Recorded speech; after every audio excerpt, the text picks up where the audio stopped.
Bulky ইউটারাসটা হচ্ছে ইউটারাসের অস্বাভাবিক বৃদ্ধি, স্বাভাবিকের চাইতে বড় হয়ে যাওয়া। 7.6 সেন্টিমিটার থেকে 8 সেন্টিমিটার পর্যন্ত লম্বা হওয়া, 5 সেন্টিমিটার পর্যন্ত চওড়া হওয়া, এটাই হচ্ছে স্বাভাবিক ইউটারাস।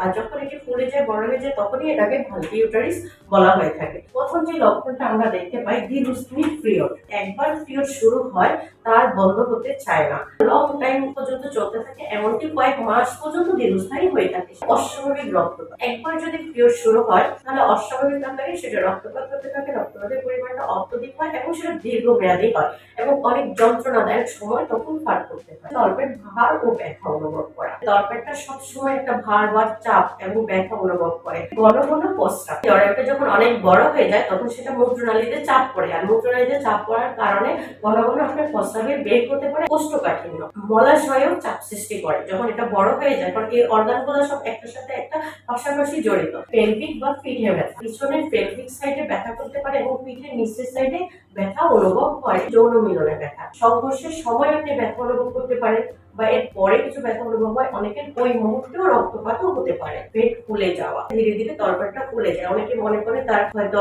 ওবেসিটি হচ্ছে বা স্বাস্থ্য বেড়ে যাচ্ছে, আসলে তা না, বন্ধ্যাত্ব। বাল্কি ইউটারাসের কারণে অনেকের বন্ধ্যাত্ব দেখা দেয় এবং বারবার গর্ভপাতের মতো ঘটনাও ঘটে থাকে। এগুলাই হচ্ছে সাধারণত মূল লক্ষণগুলো। আপনি যদি এই উপরোক্ত এতগুলো লক্ষণ কারণের মধ্যে কোনো কিছু আপনার মধ্যে থেকে থাকে, বিদ্যমান আপনি ফিল করেন, তাহলে অবশ্যই আপনি একজন ডাক্তারের কাছে যাবেন।